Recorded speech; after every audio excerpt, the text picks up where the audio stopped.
Hello everyone, कैसे हो सारे। प्राचीन भारत का इतिहास हमारा चल रहा था और आज हमारी आखिरी कक्षा उसके अंदर होगी। 9 कक्षाएं हम कर चुके थे प्राचीन भारत के इतिहास के अंदर और आज 10वीं और लास्ट कक्षा आज हम पढ़ेंगे। तो बेटा, जो मुख्य रूप से हमारे वंश थे, डिनेस्टी थी, साम्राज्य थे, उनको हम पढ़ चुके। अब एक और मुख्य साम्राज्य बचा हुआ हमारे पास और कुछ शासकों के बारे में आपका अध्ययन बचा हुआ है, जिसको आज की कक्षा के अंदर हम कंप्लीट कर लेंगे। ठीक है, आइए शुरू करते हैं। तो आज का हमारा लेक्चर क्या रहेगा? आज की कक्षा हमारी रहेगी पोस्ट गुप्ताज एरा, यानी जिसको हम बोलेंगे गुप्तोत्तर काल। गुप्तोत्तर काल का मतलब गुप्त वंश जो था उसके बाद का जो काल है वो आज हमें पढ़ना है, उसका हमें आज अध्ययन करना है। गुप्तों के बाद में जो शासनकाल या जो साम्राज्य स्थापित हुआ वो कौन सा था? देखो, जैसा कि आपने देखा, मौर्य काल ने पूरे अखंड भारत को एक करके रखा हुआ था। उसके बाद जो छोटे छोटे शासन आए, भारत के अलग अलग हिस्सों में अलग अलग छोटे छोटे शासकों ने शासन किया। उसके बाद गुप्तों ने भी शासन किया उत्तर प्रदेश बिहार के आसपास वाले क्षेत्र पे, और गुप्तों के टाइम पे भी भारत के अंदर छोटे छोटे जो शासन थे उन्होंने शासन किया। अब गुप्तों के बाद की अगर बात की जाए तो मुख्य जो हमारे पास साम्राज्य विकसित हुआ वो था वर्धन वंश, जिसको हम कहेंगे। और वर्धन वंश के साथ साथ भी गुजरात के अंदर, दक्षिण भारत के अंदर या बंगाल के अंदर छोटे छोटे दूसरे शासक भी थे जो इनके पैरेलल में शासन कर रहे थे। तो हमें पढ़ना मुख्य शासक के बारे में, और जो छोटे छोटे बाकी के अन्य शासन या शासक जो हैं उनके बारे में अध्ययन अपने आप हो जाता है, क्योंकि जो मुख्य शासक हम पढ़ते हैं तो उनके साथ युद्ध हुआ होता है कोई ना कोई, या उनके साथ जो संबंध होता है, तो उस प्रकार से हमें वो सारे फैक्ट्स याद करने को मिल जाते हैं जो उनके बारे में इम्पोर्टेंट है। तो पढ़ेंगे मेन शासक के बारे में, लेकिन आसपास के छोटे मोटे जो शासन कर रहे हैं राजा, उनका अध्ययन अपने आप हो जाता है, क्योंकि उनसे जो लड़ाइयाँ लड़ी होती हैं मेन शासक से, मुख्य शासक से, वो हमें पढ़नी होती है। तो इसीलिए सारे छोटे छोटे साम्राज्य हम लिख के नहीं पढ़ेंगे, हम पढ़ेंगे वो चीज़ जो हमारे एग्जाम से रेलिवेंट है। और ये जो छोटे मोटे आपके साम्राज्य थे, इनके बारे में हमारे साहित्यों के अंदर बहुत बड़ा हमें डाटा भी नहीं मिलता है। ठीक है, तो एस्टिमेट लगाया जाता है। तो सारी चीज़ें, जैसे कि वाकटक एक साम्राज्य था, वाकटक, उसका नाम सुना होगा आपने। उसके बारे में हमने अलग से नहीं पढ़ा, क्योंकि इतना बड़ा साम्राज्य नहीं था कि अलग से उसका इतिहास पढ़ेंगे। लेकिन उससे रिलेटेड वो सारी बातें, जैसे कि आपने पढ़ा था कि अजंता की गुफाएं जो बनवाई थी पीछे, तो उसके अंदर हमने पढ़ा था कि वाकटक ने योगदान दिया था। तो इंपॉर्टेंट ऐसी छोटी छोटी बातें जो है ना, जो छोटे छोटे शासकों के बारे में, वो हम वैसे ही पढ़ लेते हैं, हमारे कंसेप्ट के अंदर आ जाती हैं। आइए, तो गुप्तों के बाद में जो शासन स्थापित हुआ वो था हमारा पुष्यभूति, या इसी को कहा जाता था वर्धन वंश। पुष्यभूति या वर्धन वंश, वर्धन डिनेस्टी या पुष्यभूति डिनेस्टी शासन शुरू हुआ। अब ये शुरुआत कहाँ पे हुई? ये लगभग आप मान के चलो कि जो उत्तर प्रदेश, पश्चिमी उत्तर प्रदेश और हरियाणा के आसपास का क्षेत्र जो था, वहाँ से, उधर से, उत्तर पश्चिम भारत से आप मान के चलो भारत के अंदर इसकी शुरुआत हुई। ठीक है, और उसके बाद आगे बढ़ते बढ़ते उत्तर प्रदेश तक, जो पूर्वी उत्तर प्रदेश है, और भी बाकी क्षेत्रों के अंदर इन्होंने अपना प्रचार प्रसार किया। तो पुष्यभूति या वर्धन वंश की जो संस्थापक थे वो कौन थे? तो पुष्यभूति वंश जो है, इनके संस्थापक पुष्यभूति ही थे। और इन्होंने कब किया था? अप्रोक्स 550 ईस्वी में। और पुष्यभूति जो थी, ये शासक कितने साल रहे थे? 5 साल। तो पुष्यभूति रहे थे शासक इसके 550 से 55। इसके बाद अगले शासक आए थे आदित्यवर्धन। और आदित्यवर्धन जो हैं, इनको वर्धन साम्राज्य का रियल फाउंडर भी कहा जाता है, वास्तविक संस्थापक भी इनको कहा जाता है। और आदित्यवर्धन जो हैं, ये रहे थे अप्रोक्सीमेटली 555 ईस्वी से 580 ईस्वी तक, इतने टाइम तक। ठीक है, और कंप्लीट जो वर्धन वंश रहा था भारत के अंदर सत्ता में, वो रहा था 550 ईस्वी से और 647 ईस्वी तक। ये इनका टाइम जो है आपको याद रखना, 550 से 647। आदित्यवर्धन के बाद में जो शासक आए उनका नाम था प्रभाकर वर्धन। प्रभाकर वर्धन। प्रभाकर वर्धन जो थे, ये आए सत्ता के अंदर 580 ईस्वी के अंदर और रहे 5 ईस्वी तक। इन्होंने ऐसा कोई मुख्य कार्य नहीं किया कि जिसका हम अलग से अध्ययन करेंगे, बट इनके बारे में याद रखें, इनके 3 बच्चे थे। एक थे राज्यवर्धन जिनको हम बोलेंगे, सेकंड हर्षवर्धन जो इस साम्राज्य के सबसे मशहूर शासक थे, और तीसरी इनकी पुत्री थी राजश्री। ये 3 इनके पुत्र और पुत्रियां थी। राज्यवर्धन जो था प्रभाकर वर्धन के बाद शासक बने, और 605 ईस्वी से 606 ईस्वी, सिर्फ 605 से 606 इस समय पे ये शासक रहे। इतनी जल्दी क्यों इनका शासन समाप्त हुआ? क्योंकि एक बंगाल के शासक थे शशांक, इन्होंने इनको 606 ईस्वी में मार दिया था। शशांक ने बोधि वृक्ष को भी कटवा दिया था।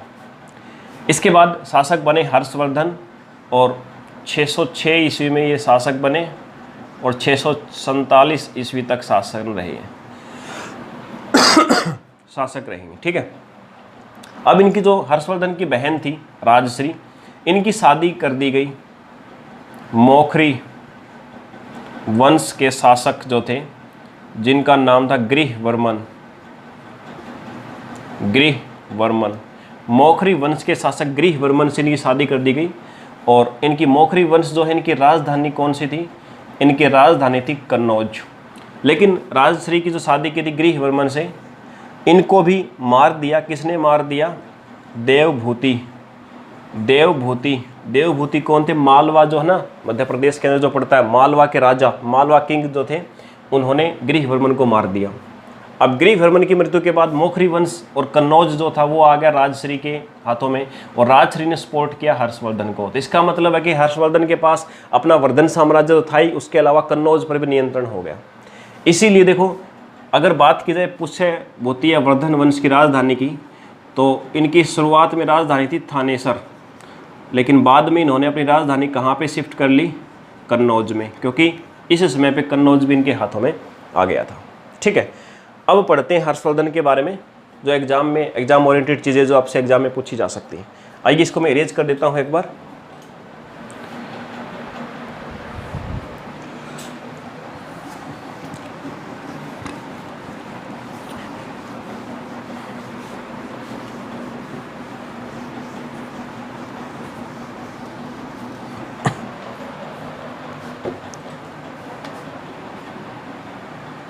आइए अब अध्ययन करते हैं हर्षवर्धन, जो सबसे मुख्य शासक हैं और एग्जाम में जहाँ से सबसे ज़्यादा क्वेश्चंस आते हैं।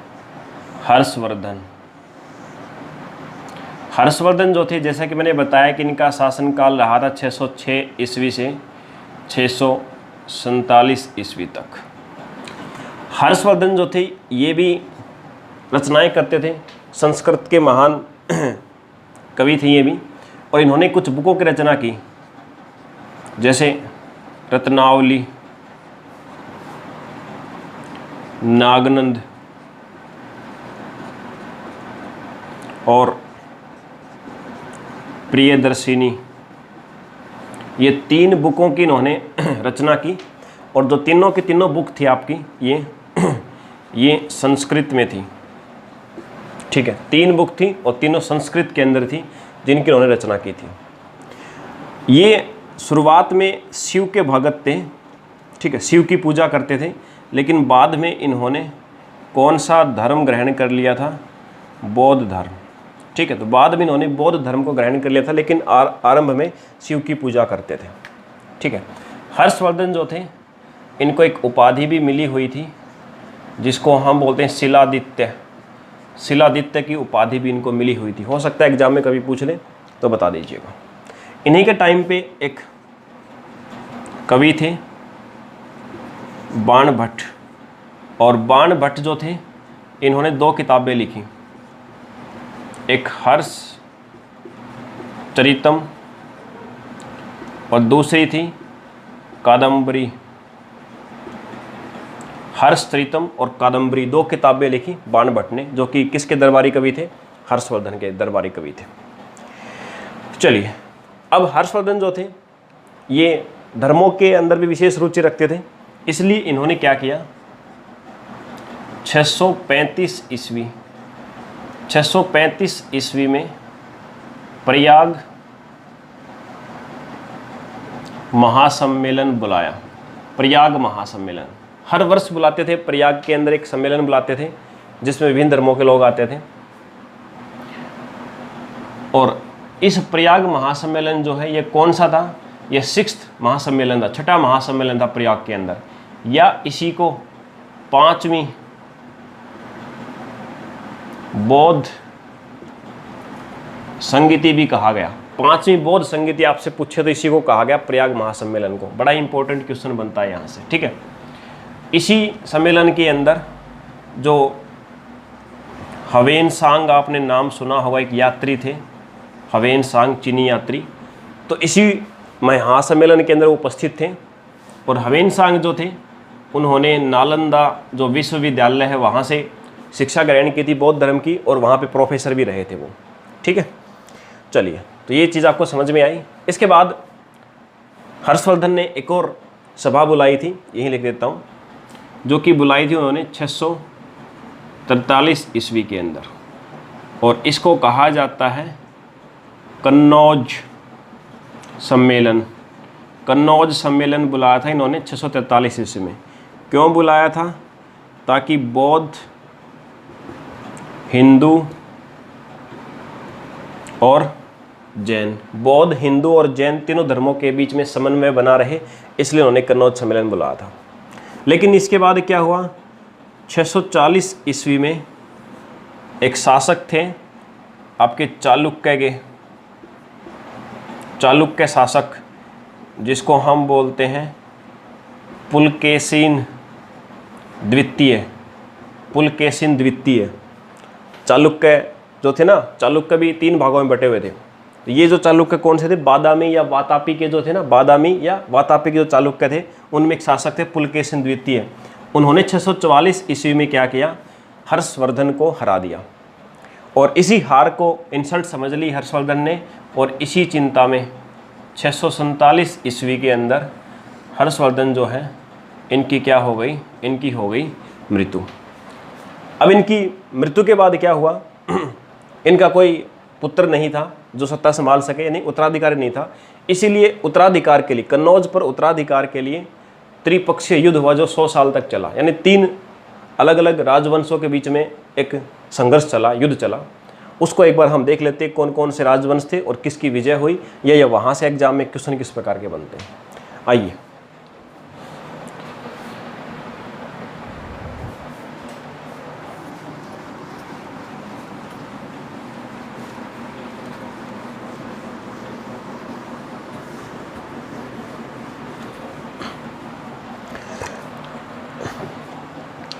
इसके बाद जैसे कि मैंने बताया त्रिपक्षीय संघर्ष हुआ हर्षवर्धन की मृत्यु के बाद, और जो हर्षवर्धन की हार हुई थी ना, वो आप याद रखना, वो उसके बारे में उल्लेख हमें कहाँ मिलता है?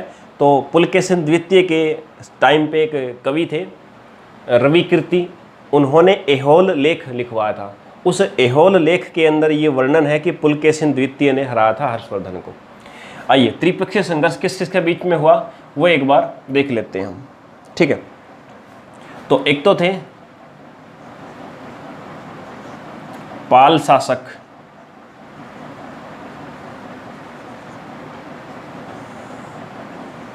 ठीक है, पाल शासक, और ये कहाँ पे थे? बंगाल। इनके बारे में कुछ बातें जान लेते हैं। पाल शासक ऑफ बंगाल। पाल शासक जो थे, इनके संस्थापक कौन थे? गोपाल, ठीक है, गोपाल इस वंश के संस्थापक थे। बंगाल के अंदर इनका शासन था, और इसी राजवंश के अंदर एक शासक थे धर्मपाल। और धर्मपाल ने जो बिहार है उसके अंदर एक यूनिवर्सिटी बनवाई जिसका नाम था विक्रमशिला। विक्रमशिला विश्वविद्यालय की स्थापना किसने करवाई? धर्मपाल ने। किस लिए करवाई? बौद्ध धर्म के अध्ययन के लिए, ठीक है, बौद्ध धर्म के अध्ययन के लिए यूनिवर्सिटी बनाई जिसको हमने बोला विक्रमशिला। और पाल शासक जो थे, इन्हीं के अंडर में कुछ शासकों ने शासन किया कुछ समय के लिए। आयुध राजा बोलते थे, ठीक है, जिनमें 3 शासक थे, इंद्रायुध, चक्रायुध और वज्रायुध, ये 3 शासक थे। आयुध राजा बोला जाता था इनको। इन्होंने इस पाल शासन जो था, पाल वंश, इन्हीं के अंडर में शासन किया, छोटी सी जगह पर। चलिए, इसके बाद अगले जो शासक थे वो थे आपके महाराष्ट्र के अंदर। महाराष्ट्र के अंदर शासन था उनका, और उन्होंने जो आपने गुफाओं का नाम सुना है, अजंता, एलोरा।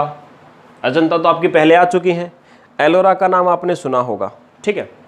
तो एलोरा गुफा, एलिफेंटा सुना होगा साथ में आपने। एलिफेंटा के बाद एक मंदिर भी था। तो ये 2-3 चीज़ें इन्होंने बनवाई थी, ठीक है।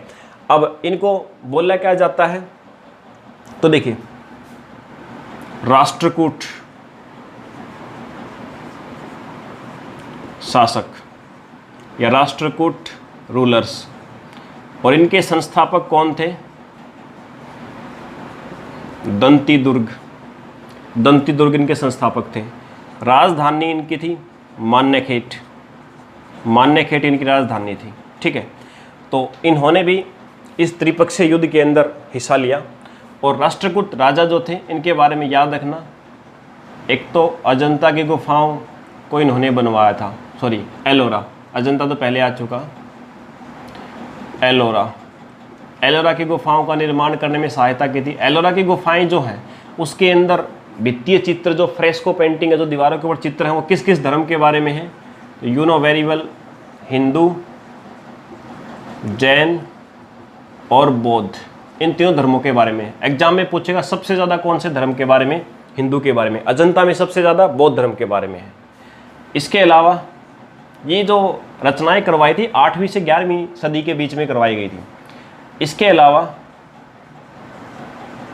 एलिफेंटा केव, एलिफेंटा की गुफाओं का निर्माण भी इन्होंने करवाया। और एलिफेंटा की गुफाएं जो हैं इसमें कौन से धर्म के बारे में ज़्यादा है? हिंदू धर्म के बारे में, ठीक है। और इसके अलावा एक लास्ट बात, रामेश्वरम मंदिर जो मैंने आपको बताया था, रामेश्वरम मंदिर, ठीक है, इसका निर्माण भी इन्होंने करवाया। और शासक का नाम क्या था? कृष्ण द्वितीय। कृष्ण द्वितीय ने रामेश्वरम मंदिर का निर्माण करवाया, ठीक है। इसके अलावा एक तीसरे शासक जो थे, यहाँ लिख देता हूँ, जो थे आपके गुजरात के अंदर, और जिनको कहा जाता था गुर्जर प्रतिहार, गुर्जर प्रतिहार जिनको कहा जाता था, ठीक है। और इस गुर्जर प्रतिहार जो वंश था, इसके संस्थापक कौन थे? इनके संस्थापक थे नाग भट्ट प्रथम, नाग भट्ट प्रथम, ठीक है।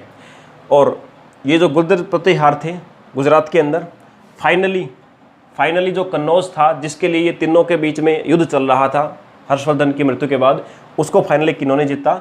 न, इन्होंने गुर्जर प्रतिहार राजाओं ने जीता। इस प्रकार से भारत के ऊपर फिर कुछ समय तक इन्होंने शासन किया। और ये आपका समाप्ति होती है प्राचीन भारत के इतिहास के स्टूडेंट्स, जहाँ पे आपने विभिन्न अलग अलग राजवंशों के बारे में पढ़ा।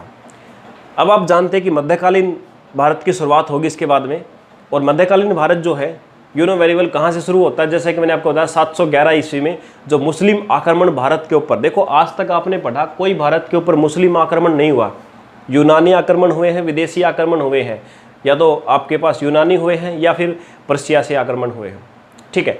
तो अब यहाँ तक आपके पास में कोई भी मुस्लिम आक्रमण नहीं हुआ है। अब भारत के ऊपर पहला मुस्लिम आक्रमण होगा, मध्यकालीन भारत की शुरुआत वहीं से हो जाएगी 711 के अंदर, ठीक है। कासिम ने जो आक्रमण किया था वहाँ से हम पढ़ना शुरू करेंगे। और मुस्लिम आक्रमण, और उसके बाद दिल्ली सल्तनत जो है, जिसके ऊपर गुलाम वंश, खिलजी वंश, तुगलक वंश, सैयद वंश, लोधी वंश, ये 5 वंश के बारे में पढ़ेंगे पहले। उसके बाद देन हम जो मुग़ल बादशाह होते थे उन सब के बारे में पढ़ेंगे।